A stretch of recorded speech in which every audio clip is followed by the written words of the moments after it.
မင်္ဂလာပါကျွန်တော်တို့အခုစစ်သွင်းနေဖြတ်တော့မှာပဲရှိပါတယ်ကျွန်တော်တို့ဖြတ်ပြီးတော့ရင်ပေါ့နော်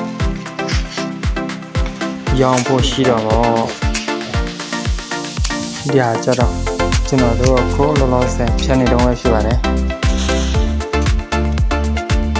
စစ်သွင်းနေကြတော့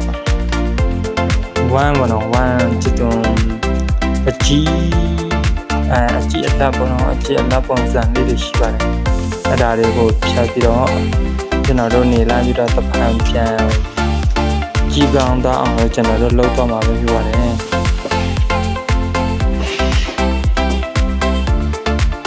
ရောင်းရန်ရှိတဲ့အတွက်ကျွန်တော်တို့ဒီမှာကျတော့ဒါဒီဗီတာဟာပေါ့နော်ဒီဗီတာဟာဆိုရင်ကျွန်တော်တို့ရောင်းဖို့အတွက်ကိုတဲ့ပိတ်တာစေးနေဆိုတော့အောင်ပါမှာဆိုရင်ဘလောက်ရှိမှာတော့ကျွန်တော်တို့အခုလောလောဆယ်တော့ဒီချောင်းတီတီပေါ့နော်ကြီးကြတော့1000လောက်ရှိပါတယ်လို့ပြောပါတယ်